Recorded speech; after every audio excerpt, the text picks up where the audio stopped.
Hi friends, അപ്പോൾ നമുക്ക് start ചെയ്യാം. Episode 15 Bigg Boss season 7 episode 15 review പറയാനായിട്ട്. റിവ്യൂ സ്റ്റാർട്ട് ചെയ്യുന്നതിന് മുമ്പ് എൻ്റെ ചാനൽ സബ്സ്ക്രൈബ് ചെയ്യാതെയാണ് നിങ്ങൾ കാണുന്നതെങ്കിൽ ചാനൽ സബ്സ്ക്രൈബ് ചെയ്യുകയും എന്നെ സപ്പോർട്ട് ചെയ്യുകയും വേണം. അപ്പോൾ നമുക്ക് തുടങ്ങാം അല്ലേ. സൺഡേ എപ്പിസോഡ്, അതായത് ലാലേട്ടൻ വന്ന എപ്പിസോഡ് നോ എവിക്ഷനായിരുന്നു. ഞാൻ ഇന്നലത്തെ റിവ്യൂവിൽ തന്നെ പറഞ്ഞു, പ്രൊമോ ഈസ് നോട്ട് പ്രോമിസ്, ഞാൻ വിശ്വസിക്കില്ല എന്ന്. അതുപോലെ തന്നെ നോ എവിക്ഷൻ ആയിരുന്നു എന്ന്. അപ്പോൾ ലാലേട്ടൻ വന്നു, നമസ്കാരമൊക്കെ പറഞ്ഞു, നമ്മുടെ കണ്ടസ്റ്റൻസിനെ കണ്ടു. ആദ്യം തന്നെ ചോദിച്ചത് ലാലേട്ടൻ കിച്ചണിലുണ്ടായ ഇഷ്യൂസിനെ കുറിച്ചാണ്. അടുക്കളയിൽ നിന്ന് തന്നെ നമുക്ക് തുടങ്ങാമല്ലേ എന്നുള്ള രീതിയിലാണ് ലാലേട്ടൻ സ്റ്റാർട്ട് ചെയ്തത് തന്നെ. എന്നിട്ട് അനീഷിനോട് ചോദിച്ചു, എന്തുകൊണ്ട് എല്ലാവരോടും കിച്ചണിൽ നിന്ന് ഇറങ്ങിപ്പോണം, ഇല്ലെങ്കിൽ ഞാനിവിടെ കുക്ക് ചെയ്യില്ല എന്നൊക്കെ പറഞ്ഞു എന്നുള്ള രീതിയിലൊക്കെ അനീഷിനോട് ചോദിച്ചു. അപ്പോൾ അനീഷ് പറഞ്ഞത് എന്താണെന്ന് വെച്ചാൽ, അതെല്ലാവരും കൂടെ എന്നെ ടാർഗറ്റ് ചെയ്ത് അറ്റാക്ക് ചെയ്യാൻ വന്നപ്പോൾ അപ്പോൾ എൻ്റെ ഒരു അവസ്ഥ അങ്ങനെയായിരുന്നു. ആ രീതിയിൽ അപ്പോൾ അങ്ങനെ ഞാൻ പറഞ്ഞതാണ്, അല്ലാതെ ഒന്നുമില്ല. ഇവരൊക്കെ എൻ്റെ ഒരു കുറ്റം കണ്ടുപിടിക്കാൻ വേണ്ടി നിൽക്കുകയാണ്.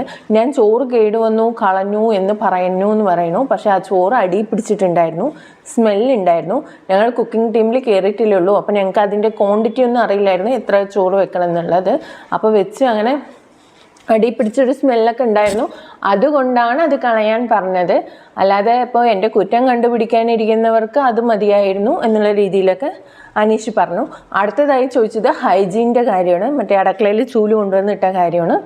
അപ്പോൾ ബിന്നിനെ വിളിച്ച് ചോദിച്ചു, എന്താ സംഭവം ചോദിച്ചു. ബിന്നി പറഞ്ഞു, ബാത്റൂം ക്ലീൻ ചെയ്യണ ചൂല്, അതായത് ഫ്ലോർ ക്ലീൻ ചെയ്യണ ചൂല് അടുക്കളയിലത്തെ ഈ കുക്ക് ചെയ്യണ ഭാഗമല്ലേ, അവിടെ അടിച്ചു വാരിക്കൊണ്ടിരിക്കണം. ആ സമയത്ത് ഞാനത് കണ്ടപ്പോൾ ഒരു ഇഷ്യൂ ആക്കണ്ടെന്ന് പറഞ്ഞിട്ട് അനീഷേട്ടനോട് വന്ന് പതുക്കെയാണ് ഞാൻ സംസാരിച്ചത്. പക്ഷേ അത് പിന്നീട് അനീഷേട്ടൻ അതിനെ ഒരു ഇഷ്യൂ ആക്കി എടുത്തതാണ്. ഞാൻ പകരം തുണി കൊണ്ടുപോയി കൊടുത്താണ്, അതും കൊണ്ട് അടിച്ചു വാരല്ലേ, ഈ തുണിയും കൊണ്ട് തട്ട് എന്ന് പറഞ്ഞിട്ട് എന്നൊക്കെ പറഞ്ഞു. അപ്പോൾ അനീഷ് പറഞ്ഞു, ഞാൻ രാവിലെ എണീച്ച് കിച്ചണിലേക്ക് വരുമ്പോൾ തന്നെ നിറയെ ഉറുമ്പായിരുന്നു.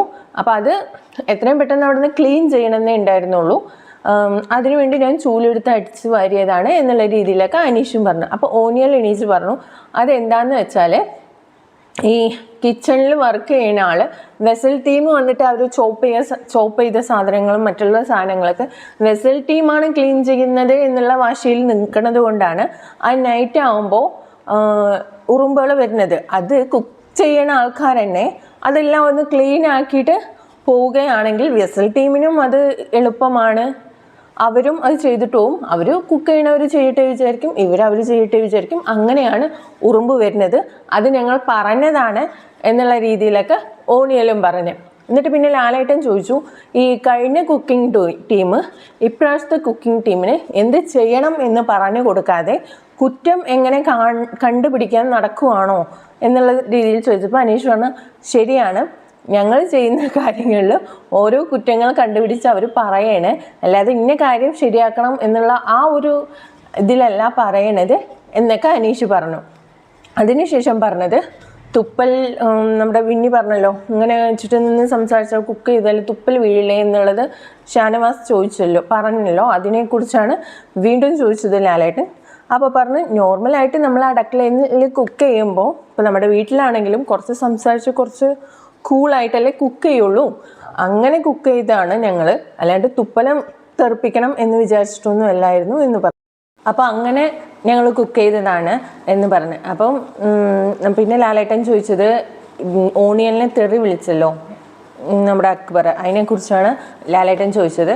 അത് അങ്ങനെ പറയേണ്ട കാര്യമില്ല, അതെന്തിനാണ് തെറി വിളിച്ചത്, അപ്പം നമ്മുടെ നാട്ടിൽ അതല്ലേ പറയണത്, വീട്ടിൽ അതല്ലേ പറയണമെന്ന് വെച്ചിട്ട്, ഇത് ആയിരക്കണക്കിന് ജനങ്ങൾ കാണുന്ന ഒരു പ്രോഗ്രാമാണ്, കുട്ടികൾ കാണുന്ന പ്രോഗ്രാമാണ്, അവരിലേക്ക് ഇതാണോ എത്തിക്കേണ്ടത്, അല്ലല്ലോ നല്ല രീതിയിലല്ലേ എത്തിക്കേണ്ടത്, അപ്പോൾ ഇനി മേലാൽ അത് ചെയ്യരുത് എന്നുള്ള രീതിയിലൊക്കെ അക്ബറിനോട് പറഞ്ഞു. അതായത് അക്ബർ ഇത് വിളിച്ചിട്ട് ഇപ്പോഴത്തെ ശരത്തിനോട് വന്ന് പറയണ സീനുണ്ടായിരുന്നു. ഇതിപ്പോൾ നമ്മൾ നാട്ടിലും വീട്ടിലൊക്കെ സാധാരണ സംസാരിക്കുമ്പോൾ വിളിക്കണതല്ലേ, ഇതിലെന്താ ഇത്ര ഇഷ്യൂ എന്നുള്ള രീതിയിലൊക്കെ സംസാരിച്ചിട്ടുണ്ടായിരുന്നു.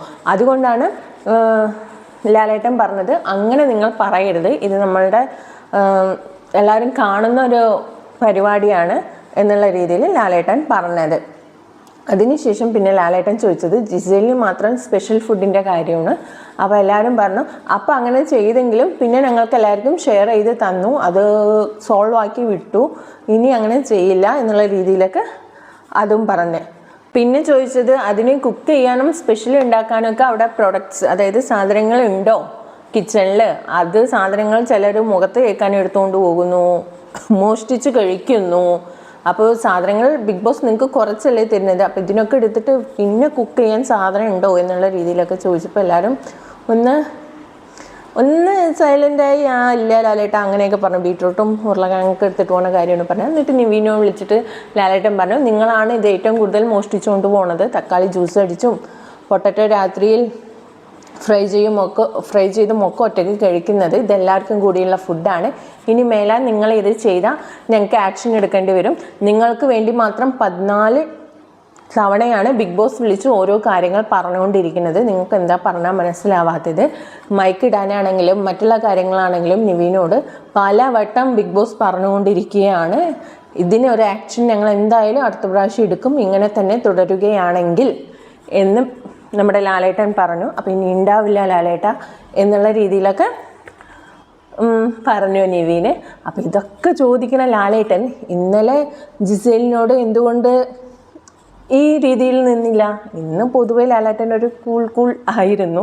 നമ്മൾ വിചാരിച്ച പോലെയൊന്നും അല്ലായിരുന്നു എപ്പിസോഡ്. ഒന്നിനും ഇങ്ങനെ ചെയ്യരുത്. ഈ നിവീനെ ഈ പറഞ്ഞത് മാത്രമേ ഉള്ളൂ.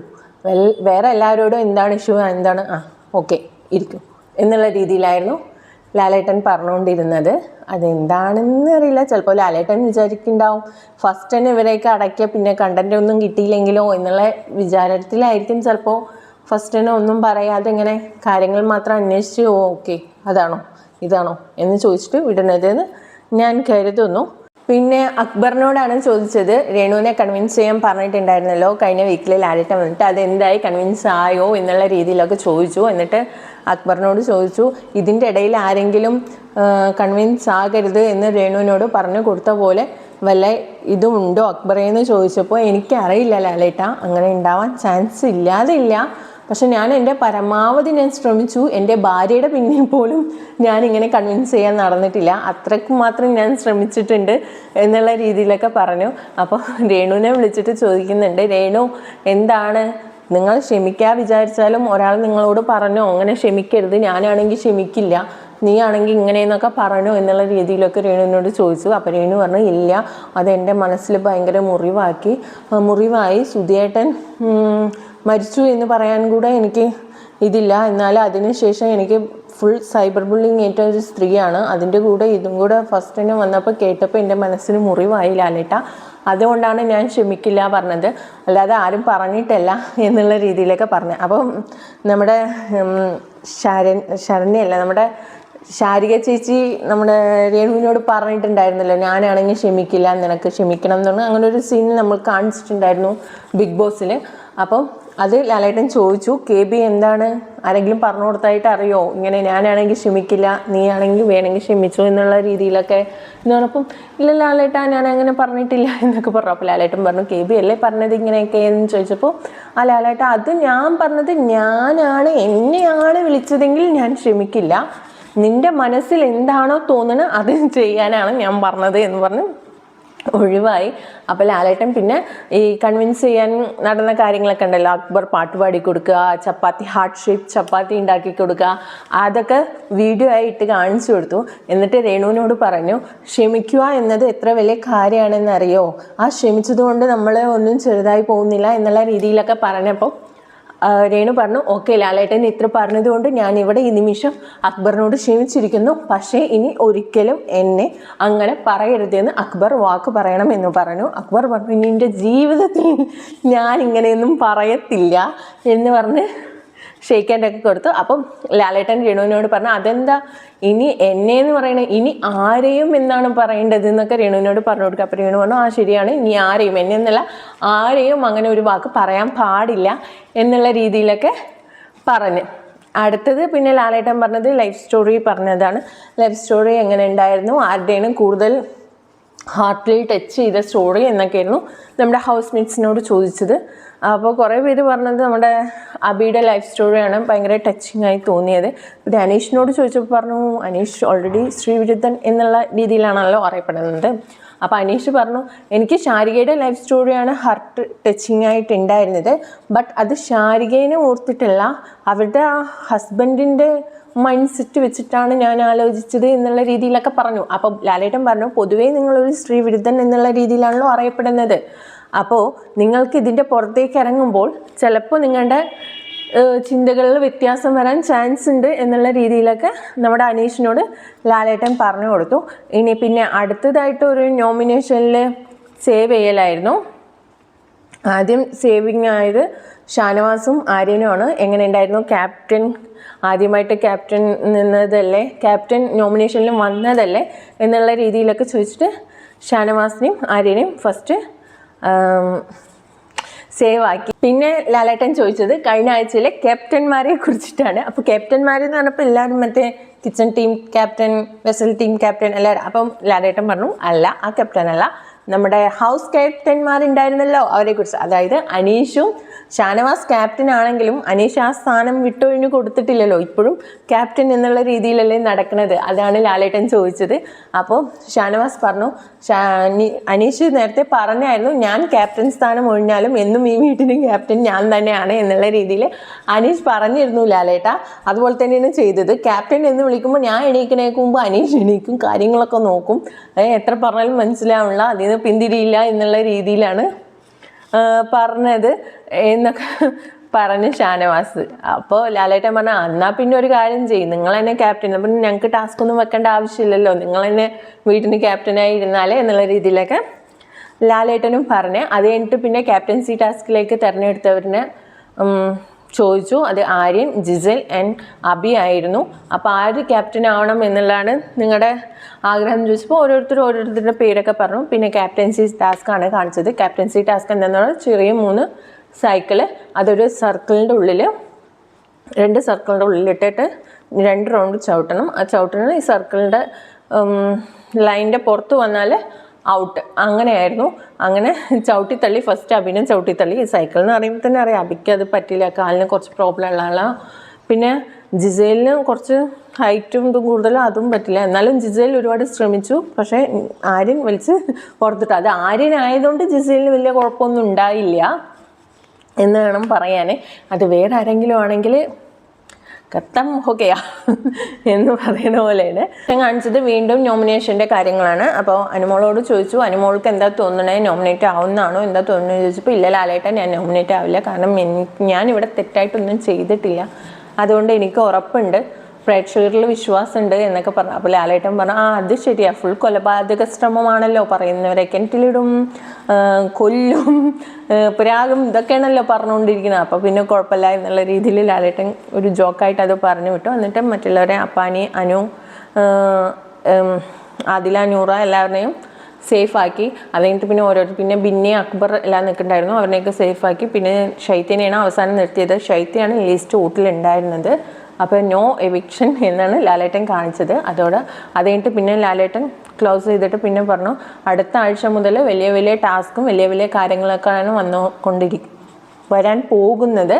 അപ്പോൾ ഇവർ പ്രതീക്ഷിക്കുന്ന പോലെയല്ല ഇനി കാര്യങ്ങൾ പോകാൻ പോകുന്നത് എന്നുള്ള രീതിയിലൊക്കെ ലാലേട്ടൻ പറഞ്ഞു. ബായ് പറഞ്ഞു പോയി. അതിനുശേഷം പിന്നെ നമ്മുടെ ഹൗസ് മേറ്റ്സിൻ്റെ കുറച്ച് സംസാരങ്ങളാണ് കാണിക്കുന്നത്.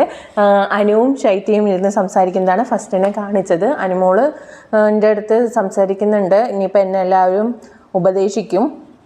ശൈത്യ പറയുന്നത് ഇനി എല്ലാവരും എന്നെ ഉപദേശിക്കും, നിൻ്റെ കൂടെ നിന്നിട്ടാണ് ഞാൻ ഡേഞ്ചർ സോണിന് വന്നത്, നിൻ്റെ കൂടെ നീ സംസാരിക്കരുത് എന്നൊക്കെ പറയും. അപ്പം അനു പറയും ഓക്കെ എന്നാൽ പിന്നെ നീ അങ്ങനെ ചെയ്തോ, കുഴപ്പമൊന്നുമില്ല പറയുമ്പോൾ അതൊന്നുമില്ല, ഞാൻ നിൻ്റെ കൂടെ തന്നെ സംസാരിക്കുള്ളൂ, അവരോടൊക്കെ പോകാൻ പറ എന്നുള്ള രീതിയിലൊക്കെ പറഞ്ഞു അനുവിനോട് വിടാം. പിന്നെ അനു പറഞ്ഞു ഓക്കെ നീ എന്നോട് സംസാരിച്ചു കുഴപ്പമൊന്നുമില്ല, പക്ഷേ എന്നോട് വേറെ ആരോടെങ്കിലും നീ സംസാരിക്കണം എന്ന് പറഞ്ഞിട്ട് എന്നെ നിർബന്ധിക്കാൻ പാടില്ല എന്ന് അനുവും പറഞ്ഞ്. അപ്പം അനുവിൻ്റെ ബെസ്റ്റ് ഫ്രണ്ടായിട്ടാണ് അനു കാണുന്നത്. പക്ഷേ ശൈത്യ പിന്നിൽ നിന്ന് ചെറിയ രീതിയിൽ കുത്താൻ തുടങ്ങിയിട്ടുണ്ട്. ശൈത്യ പിന്നീട് നമ്മുടെ സരിക ചേച്ചിനോട് സംസാരിക്കുന്നു, ഞാൻ പറയണത് അവൾ കേൾക്കണില്ല, ഞാൻ അവളോട് പറഞ്ഞതാണ് എല്ലാവരോടും സംസാരിക്കാൻ എന്നുള്ള രീതിയിലൊക്കെ സരിക ചേച്ചിനോട് സംസാരിക്കുന്നുണ്ട്. എനിക്ക് മനസ്സിലായി ലാലേട്ടൻ പറഞ്ഞപ്പോൾ അനുവിൻ്റെ കൂടെ നിൽക്കുന്നത് കൊണ്ടാണ്, അനുവിൻ്റെ കൂടെ ഇരിക്കുന്നത് കൊണ്ടാണ് എന്നുള്ള രീതിയിൽ. പക്ഷേ അനുവിൻ്റെ കൂടെ ഇരിക്കുന്നത് കൊണ്ട് അനുവിൻ്റെ കുറച്ച് സപ്പോർട്ട്സിൻ്റെ വോട്ടാണ് ഇവിടെ ശൈത്യക്ക് കിട്ടിയിരിക്കുന്നത്. അല്ലാതെ ശൈത്യ വേറെ ഒരു സംസാരത്തിലൊന്നും ഇടപെടുന്നില്ല. എന്നിട്ട് എല്ലാവരും ചോദിക്കുന്നുണ്ട്. എന്നിട്ട് പിന്നെ ജിസയിൽ ചോദിക്കുന്നുണ്ട് ശൈത്യനോട്, നീ ഉണ്ടായിരുന്നു ആ കോൺവെർസേഷനിൽ, അതായത് പിന്നെ ആണുങ്ങളെല്ലാം മുണകളാണ് എല്ലാവരുടെയും ജിസയിൽ പിറകെ നടക്കുന്നൊക്കെ അനു പറഞ്ഞല്ലോ. അതിൽ പറഞ്ഞപ്പോൾ ഞാനില്ലായിരുന്നു, അത് അനു പറഞ്ഞാണ്, ഞാൻ കേട്ടിട്ടേ ഇല്ല, ഞാൻ എങ്ങോട്ടോ തിരിഞ്ഞിരിക്കുകയായിരുന്നു. ഇവർ രണ്ടുപേരാണ് സംസാരിച്ചത്. അനുവിനെ മാത്രം അവിടെ ഇട്ട് കൊടുക്കുകയാണ് ശൈത്യ ചെയ്യുന്നത്. ശൈത്യ അടുത്ത ഇങ്ങനെ പോവുകയാണെങ്കിൽ അടുത്ത ആഴ്ച തന്നെ ഔട്ടാവും. കാരണം ബെസ്റ്റ് ഫ്രണ്ടായിട്ട് ഇരുന്നിട്ട് തിരിഞ്ഞ് നിന്ന് കുത്തിയും കൊണ്ടിരിക്കുകയാണ്. അങ്ങനെയാണ് പറയുന്നത്. ഇനിയിപ്പോൾ ഞാൻ ന്യൂട്രലായിട്ടേ നിൽക്കുകയുള്ളൂ, ഞാൻ അവളുടെ കൂടെ തന്നെ ഇരിക്കില്ല, എല്ലാവരോടും ഞാൻ സംസാരിക്കും എന്നുള്ള രീതിയിലൊക്കെ മറ്റുള്ളവരോട് പറഞ്ഞിട്ട് അനുവിനോട് അങ്ങനെയാണ് ശൈത്യ സംസാരിച്ചുകൊണ്ടിരിക്കുന്നത്. പിന്നെ കാണിക്കുന്നത് അപ്പാനി ഇരുന്ന് സംസാരിക്കുന്നതാണ്. എനിക്ക് അവർ രണ്ടുപേരും ഇങ്ങനെ ഇരുന്ന് സംസാരിക്കുന്നത് കണ്ടപ്പോൾ എനിക്ക് ഓർമ്മ വന്നത് അനിയൻ മിഥുൻ റിനോഷ് ഒരു മൂലക്ക് പോയിരുന്ന് സംസാരിക്കുമല്ലോ നമ്മുടെ അഖിൽമാരാറിൻ്റെ സീസണിൽ, ഓരോരുത്തരും ഇങ്ങനെ ഓരോന്നും പറഞ്ഞ് ഓരോ പേരൊക്കെ ഇട്ടിട്ട്, അതാണ് ഓർമ്മ വന്നത്. അതേപോലെ തന്നെ ഇപ്പോൾ ഇവരിവിടെ ചെയ്തുകൊണ്ടിരിക്കുന്നത്.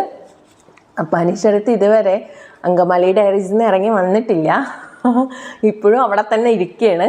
എന്നിട്ട് പറയുന്നുണ്ട് ഷാനവാസിൻ്റെ വിചാരം എന്താ, അവൻ വലിയ ആരോ ആണെന്നാണ് വിചാരം, മാസാണെന്നാണ് അവൻ്റെ വിചാരം. ഈ ഷോയിൽ മാസ് കാണിച്ച് നടക്കാൻ വേണ്ടിയിട്ട് കുറേ സീനൊക്കെ ഇറക്കുകയാണ് അവന് എന്നുള്ള രീതിയിൽ ഷാനവാസിനെ പറഞ്ഞു.